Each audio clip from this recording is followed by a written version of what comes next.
Hi, this is Brandon with Precision Defensive Solutions, and today I want to look at a situation that my wife and I had on our way home after class the other night. This is literally, I'm filming this about 2 days later, and I want to talk about how road rage incidents can ensue if you engage in stupid stuff like this.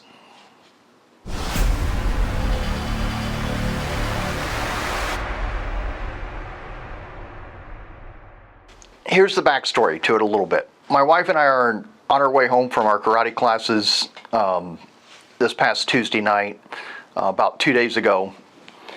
And we turned onto one of the crossroads through town that we use to get home. We travel this road quite a bit. Typically, sometimes up to 4 or 5 times, maybe even 6 times a day, depending on the day. And what we're doing. So we're pretty familiar with it, right?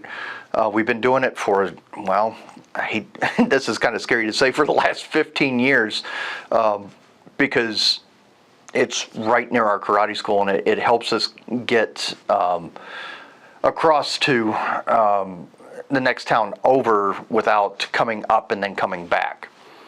So it's a residential neighborhood. There's on that side of the street, there's no industry on it, except right at the corner of the road that we're located on. The rest of it is all residential, and it's about 2.5, 3 miles of residential. Speed limit's 35, 2-lane road, and is absolutely a no passing road. It's very hilly, it's very curvy. And it's one of those things, but there tends to be a lot of pedestrians on this road too, especially when the weather's nice like it was this particular day. You'll see people out walking, riding bikes, things like that, and there aren't sidewalks down all the way on each side of the road. It is probably about half of that distance, give or take, maybe a little bit more. Some on one side, some on the other, and some on not at all. So it can be a little dangerous. You really have to watch this. So we turn on the road, start heading down the road. My wife's running about 37 miles an hour, like you'll see in the dash cam. We do have a dash cam in the front and the back of our vehicle, which, by the way, I highly recommend that you do that if you can, especially in the front. But if you can do one in the back, absolutely, for sure, do that. And here's a good reason why. So we're heading down the road. We're doing about 37. And you'll see in the start of the video some headlights coming up from way behind us.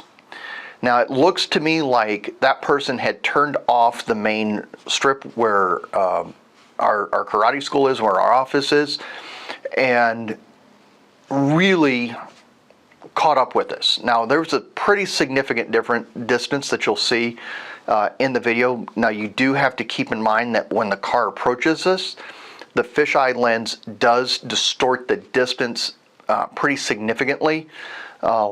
Which means that car was a lot closer to us than what it appears in the video. So when you watch how fast this car actually approaches us, you'll notice how they're really, really tailgating. And when they get an opportunity, they swing out around us and pass us. But let's take a look at the video. So you'll notice at this point, we're heading down, and you'll see these headlights coming up from way behind us. Now, this view is the back of our vehicle. Ignore the date on the front lens because it is way off. Dates and times need to be balanced out between these two. Now, you'll notice that as we're going along here, you notice the curve, and this car is coming up fairly quickly. Okay.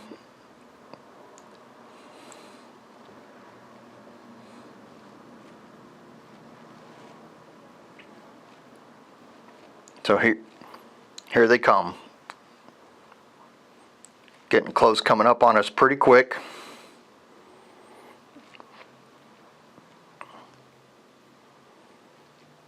Now at this point, we're about a mile from our karate school, give or take a little bit.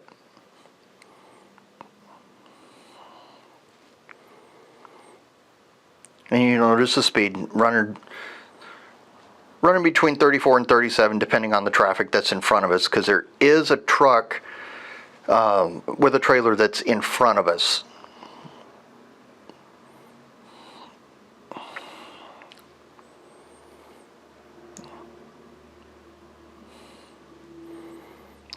Let's start slowing down because that truck's getting ready to turn.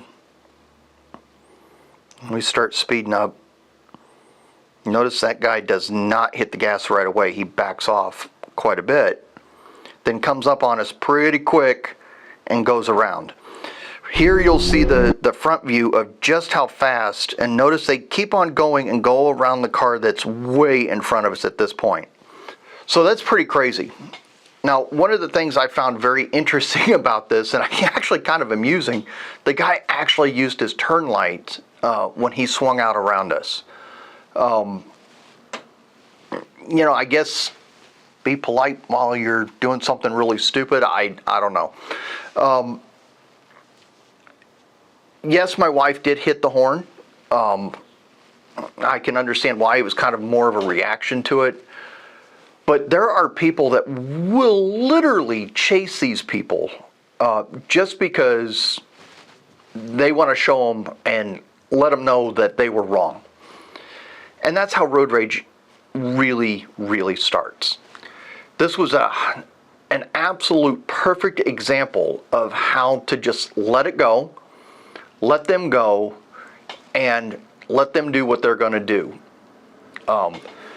Now, we did try to get a license plate out of the video.